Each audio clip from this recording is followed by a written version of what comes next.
चलिए स्टार्ट करते हैं। आज है बेसिक मैथमेटिक्स का लेक्चर नंबर 10, ठीक है। और आज का टॉपिक क्या है? आज हम लोग पढ़ेंगे ग्राफ के बारे में पढ़ेंगे। इसके पहले हम लोगों ने क्या क्या कवर कर लिया था? इंटीग्रेशन पूरी तरीके से खत्म हो गया था, डेफिनेट इंटीग्रेशन भी सीख लिया था, और एरिया अंडर द कर्व क्या होता है उसके बारे में भी अच्छे से पढ़ लिया था, ठीक है। मतलब पूरा आपका कैलकुलस वाला सेक्शन खत्म। फिर से हम कहाँ आ गए? ग्राफ पे आ गए। पहला ग्राफ क्या है? यहाँ पर देखो ध्यान से, एक स्ट्रेट लाइन बनी हुई है लेकिन उसमें कुछ इक्वेशन लिखा हुआ है, y = mx - c। ये -c लिखा हुआ है। अगर मैं इसको प्लस कर दूं तो प्लस कर दूंगा तो कौन सा ग्राफ हो जाएगा सर? ग्राफ चेंज हो जाएगा, है ना। और बीच में क्या है सर? y = mx। तीनों में डिफरेंस क्या है जल्दी से देख के बताओ, और दिमाग नहीं लगाना है। कंडीशन यही है कि दिमाग मत लगाओ। इधर कितना है? कहाँ 180 बन रहा है? मुझे तो नहीं दिख रहा। मैंने क्या बोला? दिमाग नहीं लगाना है। एक जैसे एक गधा बच्चा जैसे मैं हूँ, मैं देखो सर ये वाला देखो ओरिजिन से जा रहा है, ये ओरिजिन के नीचे से जा रहा है, और ये ओरिजिन के ऊपर जा रहा है। बस यही जो गधा बच्चा बोल रहा है यही सही बात है, यही मेन कंसेप्ट है इसमें। यहाँ जो C को ऐड करेंगे अगर, तो लाइन आपकी कहाँ से? ओरिजिन से C डिस्टेंस क्या होगी? शिफ्ट हो जाएगी, जो शिफ्टिंग ऑफ द कर्व कहते हैं या शिफ्टिंग ऑफ द लाइन कहते हैं, ठीक है। और उसके बाद अगर हम घटा देंगे तो ये क्या होगा? नीचे की तरफ शिफ्ट हो जाएगी, और ये नेगेटिव y एक्सिस से होके गुजरेगी। समझ गई? दिमाग नहीं लगाना है। दिमाग लगाने जब कहेंगे तब लगाना। अब दूसरी बात जो इन्होंने बोली, अब एंगल की बात छेड़ी दिया है तो कैसे रहा जाए? यहाँ क्या है? थीटा इज लेस देन 90, क्या मैडम? ठीक है, ठीक भाई साहब, पीछे आ गए हैं क्लास में आप? ठीक। फिर यहाँ थीटा कितना है? यहाँ भी थीटा लेस देन 90, यहाँ थीटा कितना है? यहाँ भी। तो इसमें डिफरेंस क्या है? हाँ, बस इनके इक्वेशंस में डिफरेंस है। क्यों? क्योंकि सर ये कांस्टेंट वैल्यू ऐड करने का मतलब क्या है? जैसे मान लो आपने y = 2x लिख दिया, तो आपको कौन सा ग्राफ मिलेगा? ये वाला।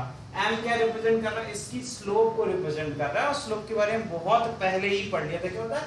ढाल कहते हैं उसको, है ना। ये जो ढलान है इसी को स्लोप कहते हैं। इसके 2-3 फॉर्मूले पढ़े थे। एक तो अगर हमें एंगल पता है सर कि जो भी ग्राफ है, स्ट्रेट लाइन है, वो कितना एंगल बना रही है हमारे x एक्सिस से, तो tan of that angle will equal to slope. एक तो ये पता था। एक दूसरा सर, अगर कोई 2 पॉइंट आप पता कर लो, ठीक है। मान लो इस पॉइंट का कोऑर्डिनेट है x2, y2, और इसका कोऑर्डिनेट कितना है? x1, y1। तो इसके भी 2 पॉइंट अगर पता है तो आप स्लोप का एक फॉर्मूला आपने पढ़ाया था। कहाँ लिख दूं? यही लिख दूं क्या? क्या होता है? आपने बताया था कि एक काम करो, ऐसे एक वर्टिकल लाइन आप परपेंडिकुलर ड्रॉप करो, उसको एक्सटेंड कर दो, और एक यहाँ पर परपेंडिकुलर कैसे बना दो? x पे। फिर क्या करो? देखो कि y में कितना चेंज आया। चेंज इन y क्या हो जाएगा? y2 - y1, और डिवाइड कर दो कितना x में चेंज आया। तो देखो x पहले कहाँ है? यहाँ पर है, और बाद में कहाँ है? यहाँ पर। ये हो गया x1, 0, ये क्या हो गया? x2, 0। ये वो पॉइंट हो गया जहां पर मैं कह सकता हूं कि 0, y1, और यहाँ क्या कह सकता हूं? ऊपर वाले पॉइंट के लिए यहाँ पर बना दिया मैंने, तो मैं क्या लिखूंगा? 0, y2। सिंपल।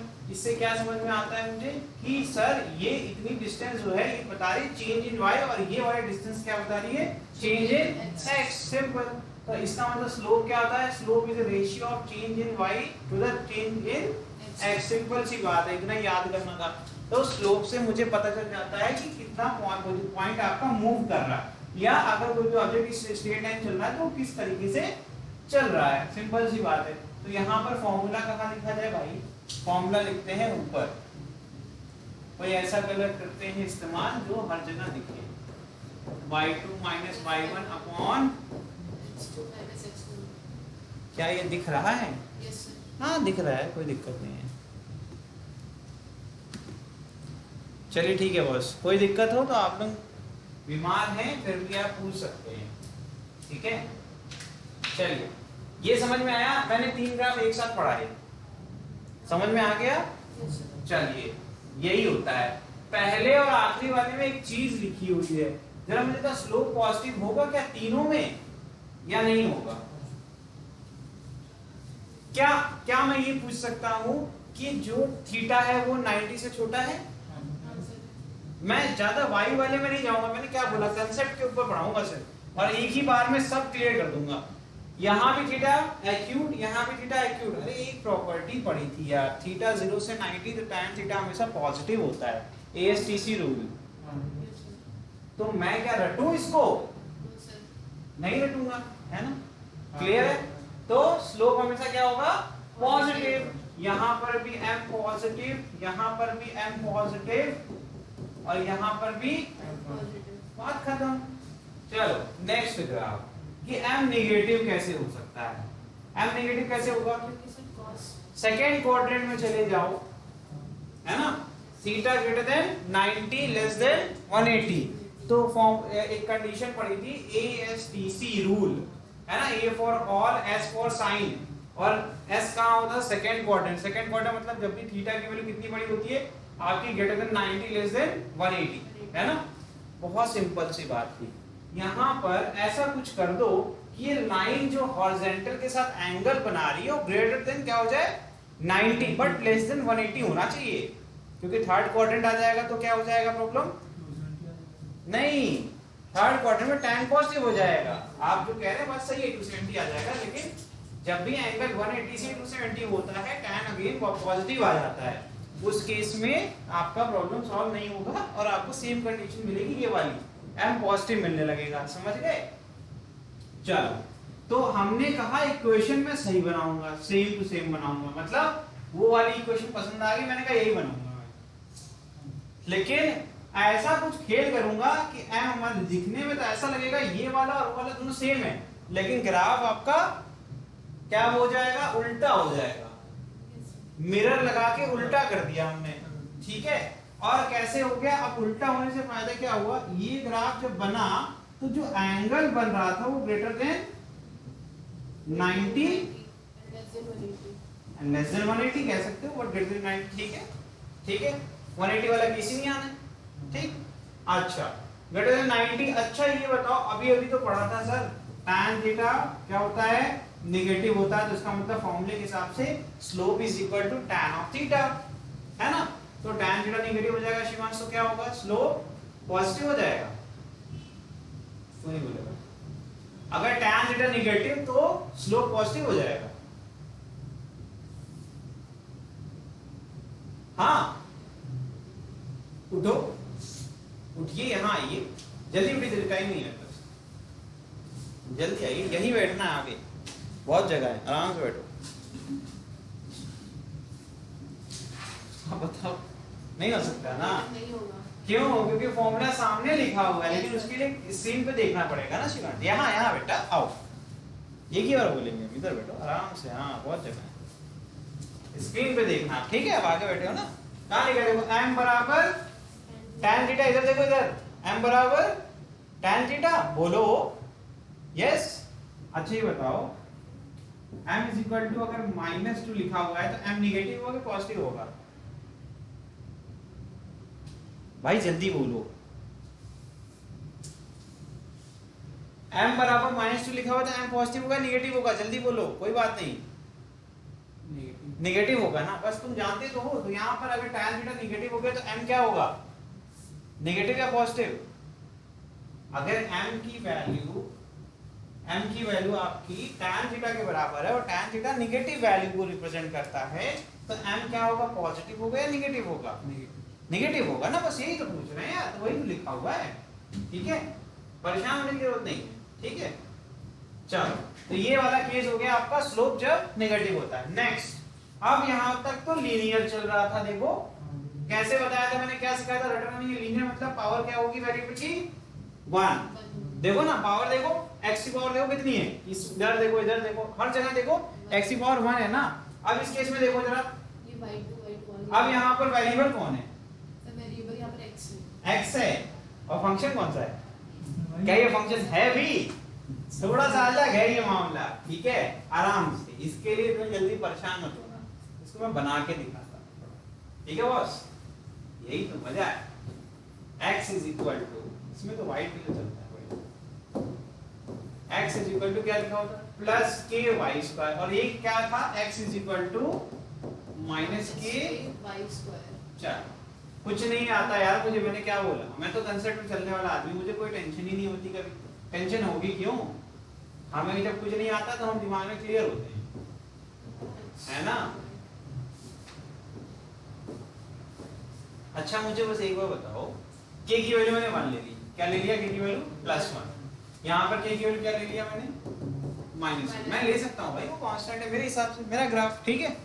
चलो अब मुझे जरा समझाओ जरा, मैं इस बॉक्स को कैसे भरूंगा? 9th क्लास में पढ़ाया जाता है,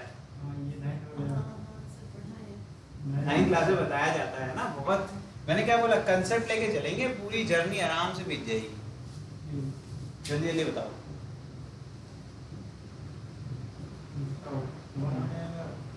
अरे किसी की तो वैल्यू पुट कर दो, कुछ तो शुरुआत करो। बस जैसे तुम शुरुआत करोगे मैं पूछूंगा वेरिएबल कैसे डिसाइड किया तुमने। हाँ, सवाल बस एक ही है, सवाल बहुत सिंपल सा है। अगर -2 पुट करता हूँ y की वैल्यू, तो x की वैल्यू क्या आएगी? +4। और अगर मैं +2 पुट करता हूँ तब भी क्या आएगी? तब भी क्या आएगी? आएगी ना? फिर अगर मैं -1 पुट करता हूँ तब भी आंसर, +1 पुट करता हूँ तब भी आंसर। फिर मैंने कहा चलो +3 भी कर लो और फिर -3 भी कर लो। अब इसको ग्राफ बना लो।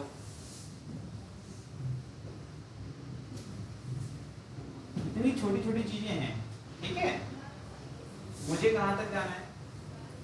+1 +2 +3 -1 -2 तो देखो +1 +2 +3 -1 -2 -3। x की वैल्यू क्या क्या होगी जल्दी बताओ? सर x की वैल्यू सर 4 प्लस, सीधे स्टार्टिंग वहीं से करें। मैं ऐसे कर दूं क्या? ये पता है ना ये क्यों करते हैं? जब पता है जब हमारा यूनिट सिस्टम को हमें स्किप करना होता है कोई वैल्यूज को ग्राफ पे, तो हम ऐसे बना देते हैं बेटा, ठीक है। जैसे मुझे देख रहा हूँ कि 4 से स्टार्ट करना है, तो मैं यहाँ 0 लिखूँ, फिर 1 लिखूँ, 2 लिखूँ, 3 लिखूँ, बहुत लंबा हो जाएगा ना। तो ऐसे केस में हम डायरेक्टली हम यहाँ पे 4 लिख सकते हैं, ठीक है। फिर नेक्स्ट क्या है? लेकिन एक इसमें 1 भी था, नहीं कर सकता ना मैं, नहीं कर सकता। मैं कर तो रहा था लेकिन मैंने ध्यान नहीं दिया। यहाँ एक 1 भी तो है, तो मुझे पूरा लेके चलना पड़ेगा। ठीक भी है, इनका बेसिक ठीक है, उनके लिए ठीक है। पूरा लंबा ग्राफ बनेगा और क्या।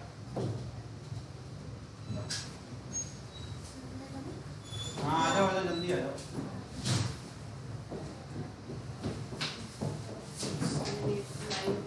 9 ही है ना लास्ट? ठीक है बॉस।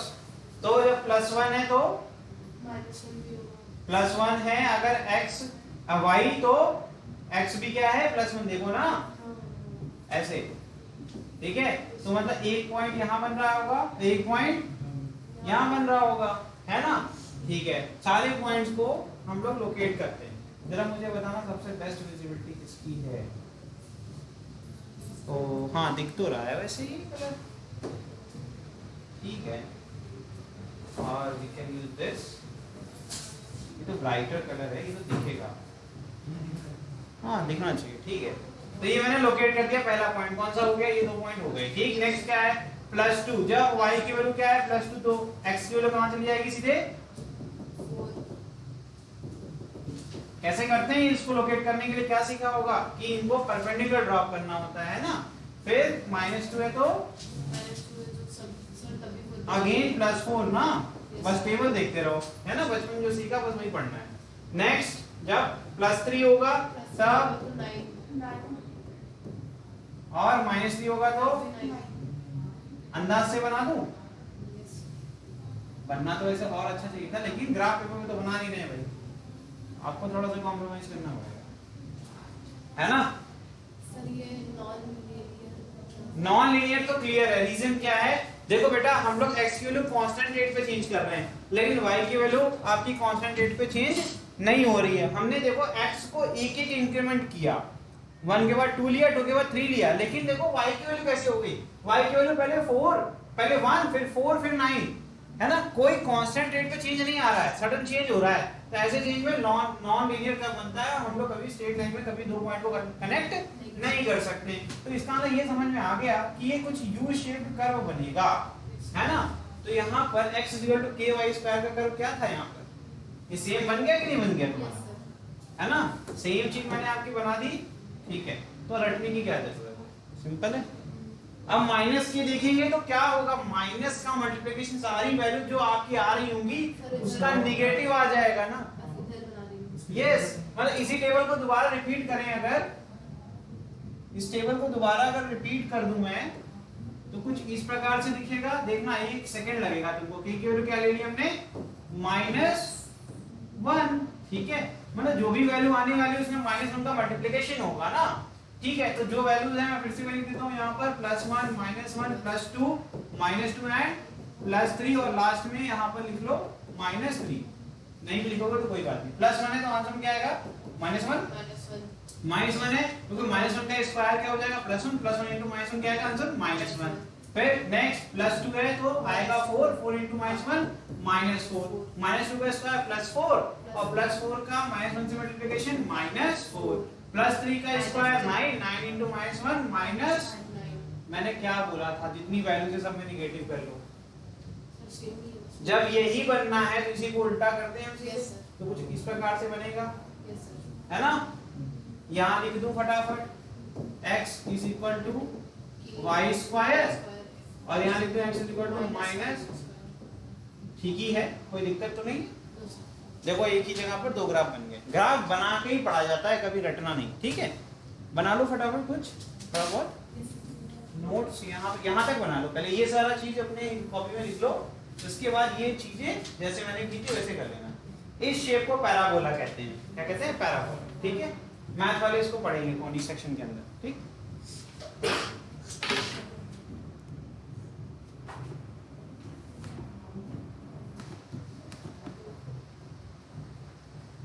तो ये आपने दो पढ़ लिए, दो पैराबोला के केसेस पढ़ लिए। कितने केसेस होते हैं, 4 केसेस होते हैं, ठीक है। तो क्या ये जो u है वो क्या ऐसे नहीं बन सकता है, मेरा एक सवाल है, क्या मैं इसको ऐसे नहीं बना सकता हूँ, क्या मैं इसको ऐसे नहीं बना सकता हूँ, तो क्या इनके इक्वेशन सेम होंगे क्या, नहीं। इसको देखना है तो ऐसे देख लो, ऐसे इसको हॉरिजॉन्टल लाइन से कट कर दो u को, देखो एक वैल्यू y की है और दो वैल्यू x की है, मतलब इक्वेशन कैसा दिखेगा, y = ky², कैसे, क्योंकि पॉजिटिव साइड में है ना, तो ये लो ये हो गया, हाँ kx² मैंने y बोल दिया, समझो भावना को समझो, ठीक है, तो बोला सही, मतलब लिखा गया। यहाँ क्या जाएगा, अब ये नेगेटिव y एक्सिस पे, तो इसका मतलब है y = देखो कैसे फिर से हॉरिजॉन्टल लाइन से कट कर दी, सिंगल वैल्यू मिली ना y की मुझे, लेकिन x की कैसे मिली, दो वैल्यू मिल गई, इसका मतलब -kx²। ये लो भाई हो गए 4 केस। इसमें भी देखना है, अगर इसमें भी ये चीज सीखनी है तो क्या करना है, हमें u को कट करना है, तो वर्टिकल लाइन चाहिए होगी इसमें, क्योंकि ये हॉरिजॉन्टल के अलोंग अलाइंड है। तो अब देखो x की सिंगल वैल्यू मिल रही है और y की दो वैल्यू, इसका मतलब यहाँ पर y क्या है, स्क्वायर के फॉर्म में होगा, और ये पॉजिटिव साइड में है तो +y² होता है, या फिर +ky² लिख सकता हूँ मैं इसको। मैंने k की वैल्यू क्या ली है, यहाँ पर 1 ली है ना। अगर कुछ और होगी तो कुछ उसके हिसाब से करना पड़ेगा। यहाँ पर अभी नेगेटिव साइड में है, पहली बात तो नेगेटिव होगा, फिर से एक लाइन वर्टिकल लाइन कट करेंगे। अब देखो इसका अलाइनमेंट देखा मैंने कैसे, ये कोई कांसेप्ट ऐसे नहीं बना लेना कि ऐसे हॉरिजॉन्टल से कट करोगे, इसमें क्या हॉरिजॉन्टल कट करोगे, इसमें तो मिलेगा ही नहीं, एक ही पॉइंट मिलेगा, है ना। तो कटिंग इस तरीके से करनी है और चेक करना है किसकी दो वैल्यूज हैं, जिसकी दो वैल्यूज मतलब वो पावर 2 में होगा, सिंपल। ये हो गया, मैं फिर भी बता दूंगा अभी आगे करें। शिवांश हो गया,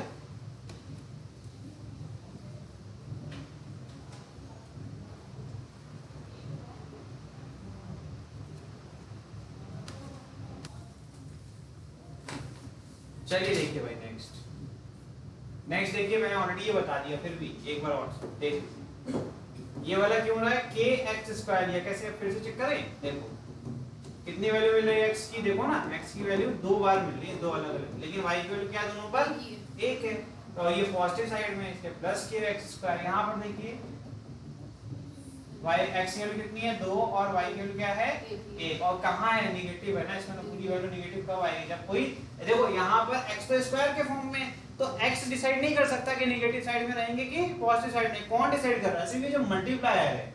अगर ये k पॉजिटिव मल्टीप्लायर होगा तो पूरी वैल्यू ऑटोमेटिकली पॉजिटिव हो जाएगी, और ये नेगेटिव होगा क्योंकि देखो x को अगर -2 पुट करो जरा, तो -2 का स्क्वायर भी +4 निकलेगा, और +2 पुट करो तब भी +4 निकलेगा।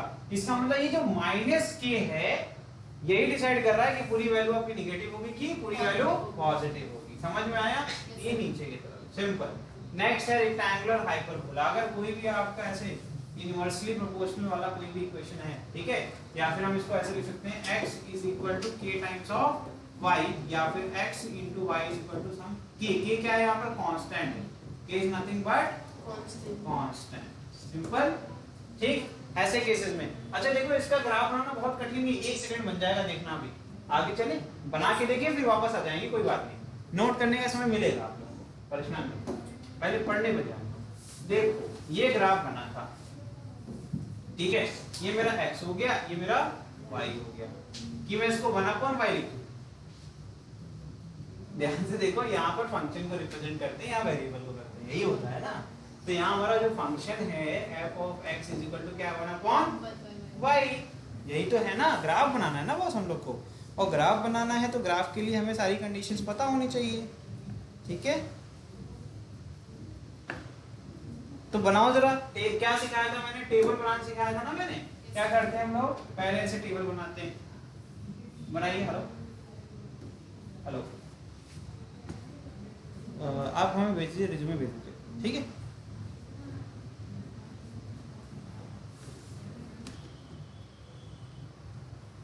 हाँ तो भाई क्या सिखाया था मैंने? कुछ नहीं करना है, दिमाग नहीं लगाना, दिमाग है ही नहीं तो लगाएंगे, है ना। दिमाग ही नहीं है अपने पास, लगाना है, और नहीं है इसलिए ज्यादा अच्छा परफॉर्म करेंगे। किसकी वैल्यू पुट करना है बताइए? हमने क्या मान लिया? x वेरिएबल मान लिया है, तो फिर क्या कर सकते हैं? तो फिर y = 1/x लिखें, यही करना पड़ेगा। अब मान लिया है तो अब चेंज थोड़ा ना करेंगे, ठीक है। तो अब इसको फिर से हमें चेंज करना पड़ेगा, इसको क्या लिखना पड़ेगा भाई? क्यों किया हमने? इसको नहीं आ रहा है, जो बच्चे नहीं समझ पा रहे हैं उसका रीजन क्या है, ये देखो सिंपल था। x directly proportional to 1/y था, प्रोपोर्शनलिटी इक्वल टू हटाएं, इक्वल टू लगाएंगे तो क्या आएगा? प्रोपोर्शनलिटी का कांस्टेंट आएगा, तो मैंने k मान लिया, x = k times of y। अगर यही इक्वेशन रखना है तो y तुम्हारा वेरिएबल हो गया ना, और x आपका फंक्शन हो गया। मैंने कर लिया cross multiply, x y = k लिख दिया। अब मुझे क्या करना पड़ेगा? या तो मैं अपने हिसाब से डिसाइड कर लूं कि मुझे k की वैल्यू क्या करनी है। k की वैल्यू मैंने क्या ले ली भैया? अपने इक्वेशन में 1 ले ली, और मैंने जो इक्वेशन था x * y = k, इसको ऐसे लिख दिया y = k/x, और मैंने लिख दिया for k = 1 y = 1/x। ये y एक्सिस है तो फंक्शन ऑफ x लिख दिया 1/x, तो x की वैल्यू यहां चूज करूंगा और आंसर यहां पर आएगा, है ना। तो 1 है तो 1, फिर 0 होगा तो इंफिनिटी, ऊपर चला गया, इजीली ऊपर से आ रहा है। तुम लोग समझ नहीं पाते हो छोटी सी बात। देखो, हाँ कोई बात नहीं, सीखने के लिए तो आए हो। ये देखो, ये यहाँ से क्यों शुरू हो रहा है? ये पता है क्या रिप्रेजेंट कर रहा है? इंफिनिटी से आ रहा है ये भाई साहब, लेकिन ये y को टच नहीं कर रहा है ना। अब 0 से जैसे इंक्रीज करेंगे तो ऊपर से नीचे आएंगे ना, और फिर नीचे कहाँ आएंगे? पहला पॉइंट 1 वाला पॉइंट पकड़ लो। जब x की वैल्यू 1 पुट कर दी तो y की वैल्यू भी 1 हो गई, 1/1 होता है। और उसके बाद क्या होगा? उसके बाद 0.5, कैसे देखो ना, देखिए उल्टा चल रहा है मामला। फिर एक बार करो, x की वैल्यू कितनी पुट कर दो? 2, y की वैल्यू कितनी आ जाएगी? 0.5। बोला सही, लिख कर दिमाग है ही नहीं क्या, ठीक है, ओके। फिर 3 और छोटी वैल्यू, जाओगे कहाँ? उल्टा चल रहे हो तुम, है ना। तो आपका ग्राफ आएगा ही ऐसे, है ना, और इस तरीके से, समझ गए हीरो? यही चीज है। अगर हमें x * y लेके चलना, अगर x * y कांस्टेंट तो k के बराबर चलेगा, करते जाओ, क्योंकि x और y दूसरे के इनवर्सली, अगर एक 1 होगा तो एक 1/1 होगा, एक अगर 2 होगा तो ये 1/2 होगा, तो हमेशा वो कांस्टेंट। यही होता है तुम्हारा रेक्टेंगुलर हाइपर, समझ गए। Next circle, circle with centre कहाँ है? सेंटर कहाँ है आपका? ओरिजिन पे। तो इसका इक्वेशन क्या होता है? x² + y² = a²। a पता है क्या यहाँ पर? a² आपका रेडियस का स्क्वायर है, रेडियस का, समझ में आया? a क्या है? इस सेंटर से इसकी सर्कल पे जो भी पॉइंट लाई कर रहा, मान लो ये a है, मान लो ये b है, मान लो ये c है, ये d है, ये चारों पॉइंट अगर ओरिजिन से इक्विडिस्टेंट होंगे, मतलब बराबर दूरी पर होंगे, तभी तो ये सर्कल होगा। इसे तो सर्कल कहते हैं, कि नहीं? अगर मैं कह दूं ये क्या है, ये b के बराबर है ये वाला, और ये अभी भी a के बराबर है, तो क्या ये सर्कल रहेगा? No sir. तो ये क्या बन जाएगा? एलिप्स। एलिप्स बन जाएगा। ठीक है, सर्कल से ही बनता है एलिप्स। कहते हैं अंडा आकार है धरती हमारी, लड़ जाते हैं ना। एक कम्युनिटी कहती है कि अर्थ इज फ्लैट, है ना। वो लोग मानते हैं कि जो है धरती जो है गोल नहीं है, एकदम फ्लैट है, इधर से लेके उधर तक कहीं भी चले जाओ। वो सुनते ही नहीं किसी साइंटिस्ट की। ट्विटर पे बहुत चलता है उनका मीम, तो देखना कभी उनको, उनकी बातें सुनना, वो अलग ही दुनिया में चल रही है। ठीक है, साइंस वाइंस उनको मतलब नहीं है। तो भैया यहाँ पर साइंस से हमको मतलब है, ये दूरी भी कितनी है? a के बराबर है। तो ये क्या हो गया तेरा? सर्कल हो गया। इसका इक्वेशन क्या होता है? x square plus y square equal to a square. Next क्या है? एलिप्स। एलिप्स में क्या होता है? यही जो पहले मैंने बताया। ठीक है, इसको कहते हैं सेमी माइनर एक्सिस और इसको कहते हैं सेमी मेजर एक्सिस। ओ से ये पॉइंट हम अभी बता देते हैं सारी चीजें। ये हो गया तुम्हारा पॉइंट ए, हो गया तेरा पॉइंट बी, ये पॉइंट हो गया तेरा सी, और ये हो गया तेरा डी। तो ओ से जो ए की दूरी है कहते हैं सेमी मेजर एक्सिस। ठीक है, ओ से ए, और ओ से जो बी है या फिर ओ से डी, ठीक है, ये क्या होगा? Semi minor axis. तो बी को क्या कहते हैं? चाहे आप ओ से सी को भी आप सेमी मेजर एक्सिस कह सकते हैं। और सी और ए सी कहां लाई करते हैं? मेजर एक्सिस पे लाई करते हैं। ठीक, और बीडी कहां लाई करते हैं? माइनर एक्सिस पे लाई करते हैं। ये सब बातें याद कर लो। ये आपका माइनर एक्सिस है, ठीक है, और ये क्या है तुम्हारा? Major axis. नाराज हो गया क्या? नाराज ज्यादा थोड़ा थोड़ा, कहता बहुत काम करवा रहे। चलो ठीक है, नोट कर लो फटाफट, खत्म करो। फिर लास्ट है एक्सपोनेंशियल। एक्सपोनेंशियल डीके वर्ड यूज किया गया है। डीके मतलब क्या हो गया? खत्म होना, रिड्यूस होना। वैल्यूज को बहुत तेजी से रिड्यूस हो रही है। यहाँ पर देखो कहाँ से स्टार्ट कर रहा है, चलो ये भी खत्म ही कर देते हैं। ये देखो 1 से स्टार्ट होता है ग्राफ, और कहाँ जाएगा? ये इंफिनिटी पे जाएगा। सर जो मतलब पहला वाला था उसको, लेकिन बहुत कम वैल्यू। इंफिनिटी बोलूं कि 0 बोलूं? हरदम सही बोलते हैं क्या? आंख बंद कर पढ़ रहे हो। ये 0 के करीब जा रहा है, इंफिनिटी कहां जा रहा है? ये लेकिन इक्वल टू 0 नहीं होगा, ठीक है, क्लोज टू 0 होगा। इसकी वजह बहुत कम हो जाएगी क्लोज। देखो ना, ये फंक्शन तुम्हारा इधर है भाई साहब, नीचे उतर रहे हो, नीचे 0 की तरफ जा रहे हो ना। अरे इसमें भी तो 0 की तरफ जा रहे थे। अरे देखो x की वैल्यू हमने 1 लिया तो 1 आ गया, 2 लिया 0.5 आ गया, 3 लिया 0.333 आ गया, है ना। और 4 लेंगे तो और पीछे जाएंगे 0.25, फिर 5 ले लेंगे, इस तरीके से। तो कहने का मतलब है कि तो घटती जाएगी ना वैल्यू यार। x की वैल्यू बढ़ेगी तो y की वैल्यू, x की वैल्यू बढ़ेगी तो y की वैल्यू और नीचे आ रही है, तभी ना ये पॉइंट्स आगे बन रहे हैं। मेरी बात समझ नहीं रहे हो क्या? ध्यान से, ध्यान समझ रहे हो तो इंफिनिटी बोलेंगे तब भी नशे में। हाँ सर, आप जो बोले सब सही। अरे ऐसे ढूंढना पड़ना, हम तो चाह रहे हैं कि आप हमें सही करिए हर बार, तो उसके लिए नॉलेज चाहिए। तो ये हो गया तुम्हारा एक्सपोनेंशियल डीके। यहाँ पर वैल्यू कहाँ से, बार बार बता रहा हूँ, मैक्सिमम वैल्यू कितनी है? 1, और मिनिमम क्या होगी? क्लोज टू 0, लेकिन 0 के बराबर नहीं बोलूंगा मैं, ठीक है। ये हो गया तुम्हारा। अब जाके ग्राफ तुम्हारा कंप्लीट हो रहा है, ठीक है। इस ये अपने पिताजी को हमेशा गोला पहना देता है ना, बेचारे वो कहते रहते हैं क्लास बंद चल रही है क्या? बंद कहाँ चल रही है? यहाँ से संडे मंडे सब बराबर है।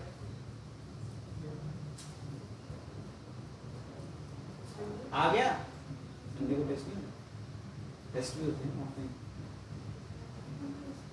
हो गया, आना पड़ेगा सेंटर में। हाँ मतलब वो 3 घंटे के लिए पेपर देने के लिए।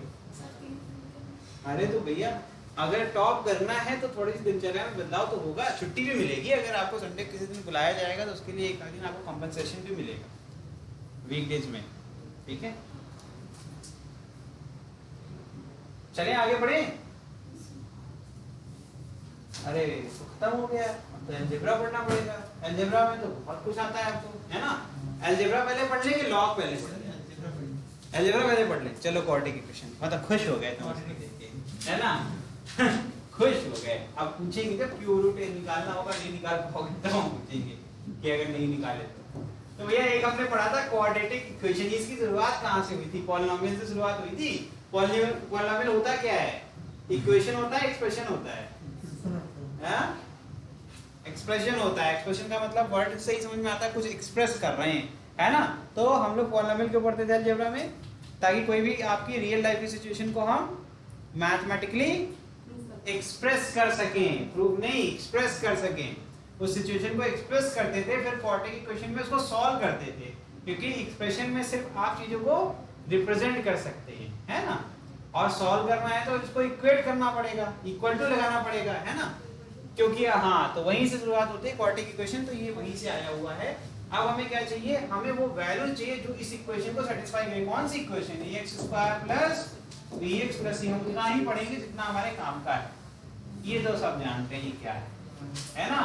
This is general form of quadratic equation, जहां पर वेरिएबल कितना है? वेरिएबल 1 है, और वेरिएबल क्या है यहाँ पर? x इज द वेरिएबल, ठीक है। और हमारा पूरा एम क्या होता है इसको सॉल्व करने के लिए कि हम वो x की वैल्यू ढूंढते हैं जिसको पुट करने पर ये LHS लेफ्ट हैंड साइड, मतलब ये वाला पोर्शन बराबर हो जाए 0 के, या फिर मैं राइट हैंड साइड कह दूं। Is it clear? और उन्हीं को क्या, उन वैल्यूज को क्या कहते हैं? Roots of the equation. वही तो कहते हैं ना, रूट्स ऑफ द इक्वेशन। तो इसके कई तरीके होते हैं। एक तरीका क्या होता है? फैक्टराइजेशन, है ना बॉस? Yes sir. फैक्टराइजेशन, ठीक है। फैक्टराइजेशन सबसे ज्यादा फेमस क्या है? मेटल स्प्लिट टर्म, है ना। ऐसा कुछ करते हैं, b को ऐसा तोड़ते हैं, दो ऐसे नंबर ढूंढते हैं, उसको p एंड q कह देता हूं मैं बार बार, और उनको जब ऐड करें, जब p प्लस q करें तो आपको वैल्यू b के बराबर मिलनी चाहिए, है ना। और जब मल्टीप्लाई करें तो आपको a इंटू c के बराबर मिलनी चाहिए। अगर ऐसा है तो आप इसको स्प्लिट कर सकते हैं दो अलग अलग टर्म्स में, और फिर उसको क्या कर सकते हैं? कॉमन लेके लीनियर फैक्टर्स निकाल सकते हैं। सिंपल है। और कोई तरीका है? फैक्टर थ्योरम एक और होता है ना, फैक्टर थ्योरम भी होता है, पढ़ा है ना जूनियर क्लासेस? पढ़ा होता तुमने, ये क्यों पढ़ा? फैक्टर थ्योरम, है ना। और फैक्टर थ्योरम में क्या करते हैं हम लोग? x माइनस a का एक फैक्टर बनाते हैं, है ना। और अगर a फैक्टर है, अगर a आपका इसका रूट है, तो x is equal to a करने पे क्या हो जाएगा? पूरा फंक्शन 0 के बराबर हो जाएगा। यही तो करते थे ना वेरीफाई करने के लिए। उसके बाद x माइनस a को या फिर x प्लस a को हम कॉमन लेते थे, और बचे हुए टर्म को आप सॉल्व कर लेते थे। यही तो करते थे। चलो फैक्टर थ्योरम भी हो गया। वैसे हमें पढ़ना इन सब को भी नहीं, बहुत बेसिक है। हमें पढ़ना क्या है? क्वाड्रेटिक फॉर्मूला पढ़ना है। फिर एक आता है क्वाड्रेटिक फॉर्मूला, जिसको श्रीधराचार्य फॉर्मूला भी कहते हैं, है ना। श्रीधराचार्य फॉर्मूले से क्या होता है? जिनको ये सब नहीं आता वो बेचारे इसके भरोसे रहते हैं। फिर यहाँ आते हैं, यहाँ वही फंस जाते हैं, क्योंकि स्क्वायर रूट नहीं सॉल्व होने आता। स्क्वायर रूट में क्या होता है भाई? स्क्वायर रूट में b स्क्वायर माइनस 4ac लिखा हुआ है। इसको एक और चीज कहते हैं डिस्क्रिमिनेंट, है ना। इसको कैपिटल D से डिनोट करते हैं। इसकी value b square minus 4ac होती है। यहीं से निकलता है नेचर ऑफ रूट्स, ठीक है। यहीं से निकलता है नेचर ऑफ रूट। चलो ये सब एक साथ पढ़ लेंगे। अब शुरू करें? अभी तक तो फिर इंट्रोडक्शन चल रहा था। An equation of second degree. अरे डिग्री क्या होता है? जो बेटा हाईएस्ट पावर ऑफ वेरिएबल हो, ठीक है। Highest power of variable is called as degree of quadratic equation, ठीक है। उसी क्या कहते हैं? डिग्री कहते हैं। छोटी छोटी बातें हैं, ध्यान रखिए, बहुत सिंपल है, सब कर ले जाएंगे, लेकिन जब आप ध्यान देंगे। चलिए, तो इसका मतलब इसकी डिग्री कितनी है सर? डिग्री 2 है। डिग्री कितनी है? डिग्री आपकी 2 है, क्योंकि आपका x की पावर कितनी है? +2, ठीक है। आगे बढ़ते हैं। इसका स्टैंडर्ड क्वाड्रेटिक इक्वेशन क्या होता है? ax², मैंने ऑलरेडी लिख दिया, ठीक है। यहाँ पे देख लो, ax² + bx + c, ठीक है बॉस। यहाँ तक कोई दिक्कत नहीं। आगे बढ़ते हैं। कह रहे हैं कि ये a b c क्या है, उसको डिफाइन कर दो। तो a को क्या कहते हैं भाई? Coefficient of x²। क्या कहते हैं? कोफिशिएंट ऑफ x², ठीक है। और b को क्या कहते हैं? Coefficient of x। और c को क्या कहते हैं? कांस्टेंट। सिंपल है बहुत, ठीक है।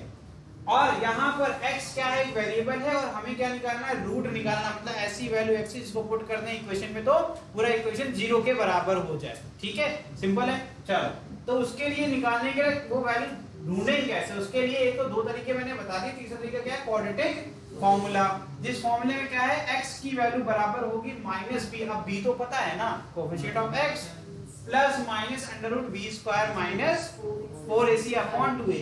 ये प्लस माइनस का मतलब क्या है, एक बार हम प्लस लेंगे तो हमें एक x की वैल्यू मिल जाएगी, एक बार माइनस लेंगे तो दूसरी x की वैल्यू मिल जाएगी, है ना। इस तरीके से हम क्या निकाल सकते हैं, दो अलग अलग वैल्यू किसकी, x की। ठीक है, समझ में आ रहा है। तो ये हो गया आपका क्वाड्रेटिक फॉर्मूला। यहाँ पर देखिए इसी को दूसरे फॉर्म में भी लिखा गया ताकि आपको समझ में आ जाए सारी चीजें। देखो ध्यान से इसको पढ़ो, सिंपल है जो मैंने बताया, हाँ उसी चीज को बस लिखा हुआ है। लास्ट में हम लोग कुछ प्रॉपर्टीज पढ़ेंगे जिसको नेचर और रूट्स के बाद पढ़ेंगे, ठीक है।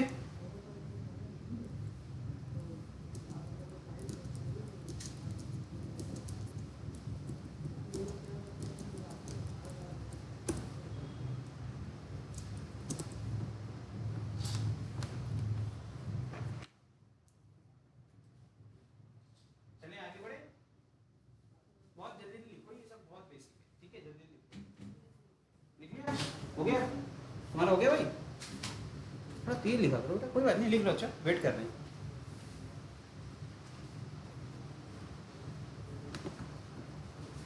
चलो देखो, नेचर और रूट्स एक बार देख लेते हैं, उसके बाद वापस आएंगे इसके ऊपर, इस क्वेश्चन को भी करेंगे। पहले हम लोग नेचर और रूट पढ़ लेते हैं।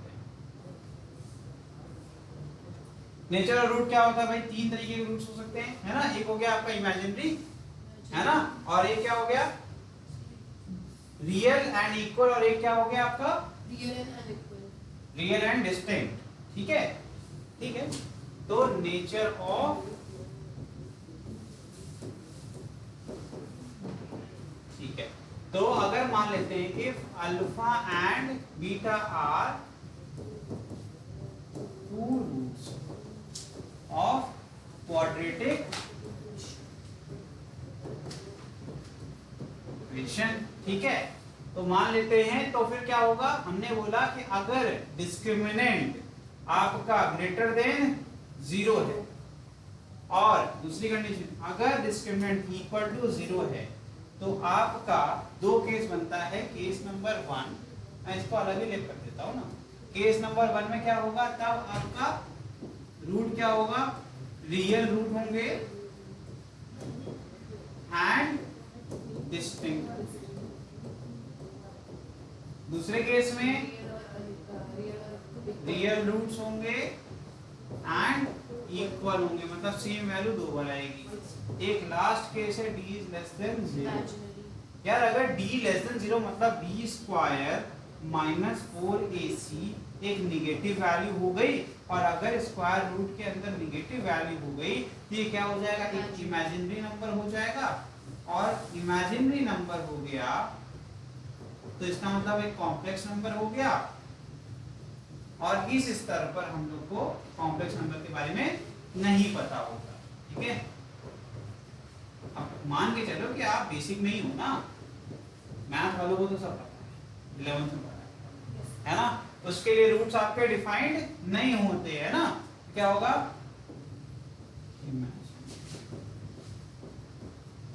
ठीक है, ये हमें सॉल्व भी नहीं करना होता, ठीक है।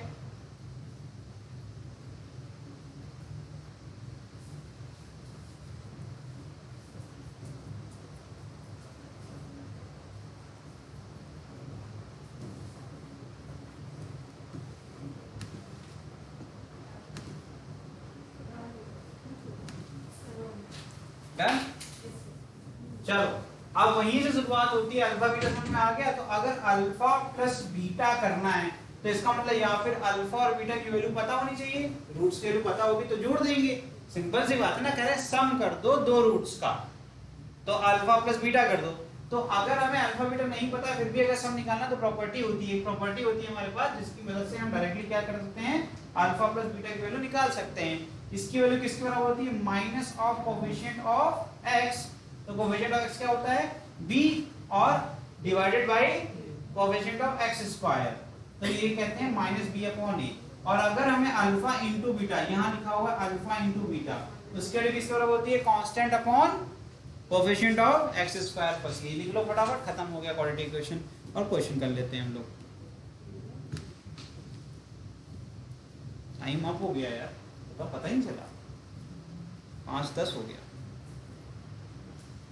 ठीक है, तो क्वाड्रेटिक इक्वेशन का एक क्वेश्चन है, फटाफट कर लेते हैं। उसके बाद जो है अगली क्लास में हम लोग लॉगरिथम पढ़ेंगे और अगली क्लास आखिरी क्लास होगी आपकी। ठीक है, अगली क्लास बेसिक की आखिरी होगी, उसके तुरंत बाद हम लोग स्टार्ट कर देंगे। अगर उस दिन खत्म हो गया क्लास के बीच में ही, मैं नया चैप्टर स्टार्ट कर दूंगा। ठीक है, मोशन 1D पढ़ाना है 11th में, वो स्टार्ट करेंगे। ठीक है, चलो 10 सेशन में होना चाहिए था, एक सेशन एक्स्ट्रा हो गया। 17 मिनट और चाहिए मुझे, 17 मिनट है नहीं, कोई बात नहीं। मेरे 17 मिनट खराब कर दिया, तुम लोग लेट आए आज। अरे ये लेट आई, ये आ गई थी 10 मिनट लेट आई थी, फिर उन लोग का भी, चलो कोई बात नहीं। ठीक है, कोई बात नहीं, करा देंगे। आगे बढ़े,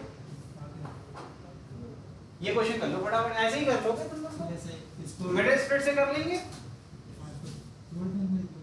क्या करना है, 27 को दो ऐसे नंबर में तोड़ो कि जब हम ऐड करें तो 27 माइनस 27 मिल जाए, और मल्टीप्लाई करें तो क्या मिल जाए, 50 AC। मैंने अभी बताया था ना, क्या सिखाया था मैंने, कहां गया पेन मेरा, मैंने क्या सिखाया था, जब भी ऐसा कभी हो तो ax square plus bx plus c के फॉर्म में पहले लिख लो इसको।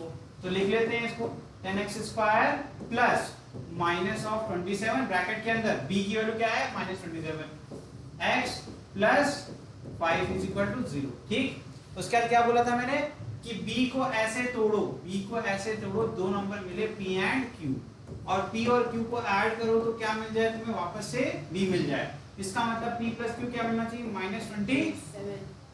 ठीक हो गया यार ये तो। ठीक, ऐड करेंगे -27 और मल्टीप्लाई करेंगे तो +50। ये +50 क्या है, a इंटू सी तो है, a की वैल्यू 10, c की वैल्यू 5। Question done. तो 10x square minus 25x minus 2x plus 5 is equal to 0। सही किया मैंने क्या बॉस, बताइए, सबको आ रहा समझ में। ठीक है, तो जो कंडीशन पड़ी थी p इंटू क्यू क्या होना चाहिए, a इंटू सी के बराबर, तो बस मैंने यही सेम चीज यहाँ पर वेरीफाई कर ली। अगर ये कंडीशन वेरीफाई होती है तभी आप इसको मिडिल स्प्लिट टर्म में लिख सकते हैं। अगर ये नहीं होती कंडीशन तो कभी भी नहीं कर सकते, यही है रूल इसका। तो अब क्या करेंगे, अब तो सिर्फ कॉमन लेना है। पहले दो टर्म से कॉमन ले लिया मैंने, क्या ले लूं कॉमन बताओ, 5 कॉमन ले लूं। रीअरेंज करने की कोई जरूरत ही नहीं है। क्या आया भाई बताओ, सर पहली वाली 2x minus 5, यहाँ क्या बचेगा, -2x,